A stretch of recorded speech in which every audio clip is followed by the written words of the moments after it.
You're listening to Cinema IRL, the podcast that throws you into the movie and asks the question, what would you do? Whatever is orbiting Janet's planet is really rather, well, dull. Amber and Scott discuss one of the most pointlessly voyeuristic movies they've ever seen. And now, Cinema IRL. I wish I could switch places for just one day. You find yourself in the unique position. What would you do? Put yourself in my shoes. How do we handle this? What would you do? What would you do? How do you want to handle this? What would you do? Put yourself in my position. What would you do? Now it's your turn. I don't know, man. Wow. Honestly, I wasn't sure if we were going to shoot this episode. Wow.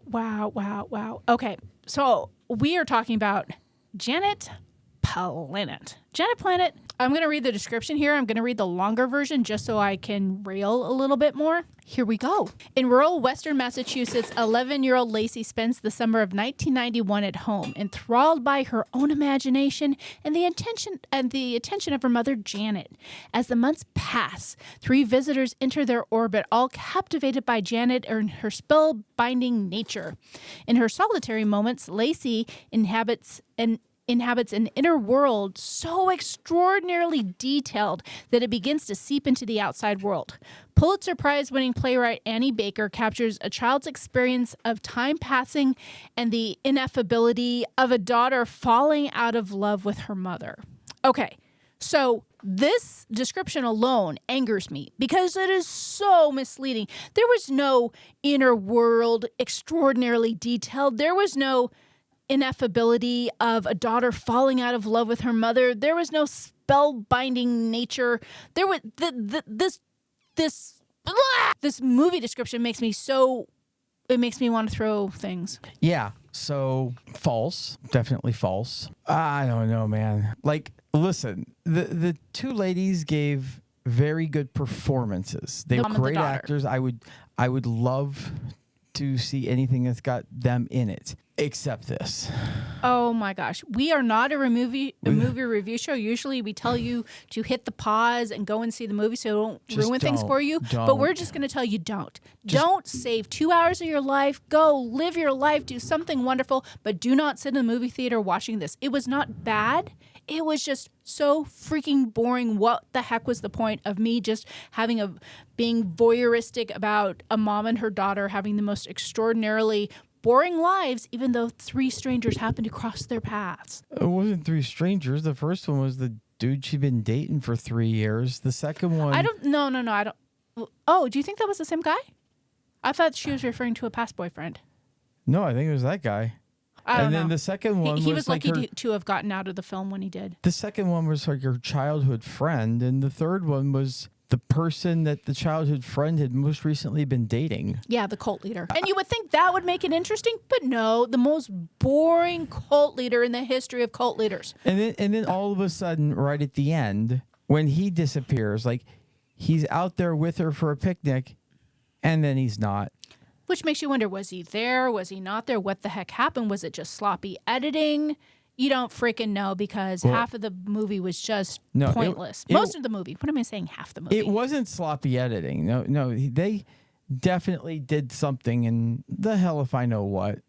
Yeah, all I know is that any of the 3 characters that got dismissed from the film were lucky that they could move on with their lives and away from this boring film.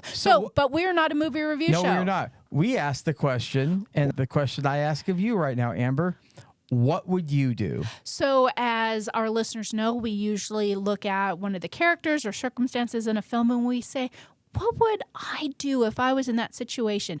And I'm going to take this a little bit broader and say, what would I do if I was the studio that was presented with the opportunity to make Janet Planet? So I am the executive with all the money. Now, apparently they found some executive who said, sure, take our money, make this film, pay people to scout locations. I mean, it's got to be good, right? Yes. So in my what would you do for this film? I am the executive. And when someone puts this boring pile of garbage on my desk, I'd say, I'm glad you found a creative outlet, And this is a nice little journaling activity, and I would encourage you to continue to journal in your diary every day and write little short stories, but we will never fund this film. And anyone who gives you money to fund this film needs psychiatric evaluation because this should not ever have seen the light of day. See, my biggest problem here is there weren't too many things I felt were situational about this movie. Like you could be like, should she have phoned home to leave camp? The daughter, right at the beginning of the movie, and the answer is, I mean, the girl had a couple of funny lines in it. And based on the trailer, you thought, okay, this is a quirky girl and she's going to be an interesting character. But those were the only 2 lines from the trailer that actually were amusing in the film.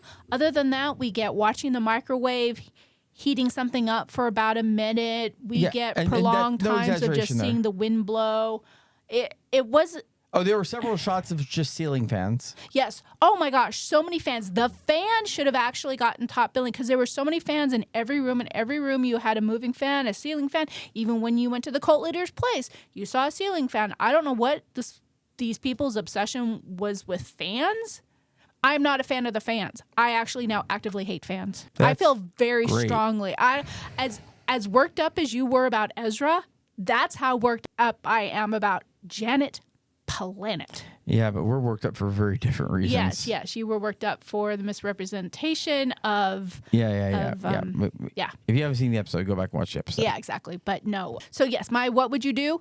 I would never let this film see the light of day. And again, it wasn't a bad film. It was like watching paint dry. What the heck was the freaking point? I don't know. I just don't know. Okay. Well, I think that's our episode. I don't know. I don't. I mean, I'm sitting here. I am trying to rack my brain, trying to think of what interesting scenarios that really any of the characters were in that could be re-examined and reevaluated, because that's what we do. And even the ending was so stupid. They go out square dancing, and the girl is just watching her mom do square dancing. And the stupid movie description here talks about the daughter's changing feelings about her mom and falling out of love with her mom. I didn't see any of that. She basically always did what her mom did. She wanted to be like her mom. Her mom didn't want to take antibiotics, so she didn't take antibiotics. And big deal. So she didn't. Took them eventually. Eventually, yeah. So I guess at the end she doesn't square dance, and her mom square dances, and that's her falling out of love with her mom. What the actual heck? And you know what? Whoever wrote this film description also needs evaluation, because that is not the film that was presented to us. That is an inaccurate misrepresentation.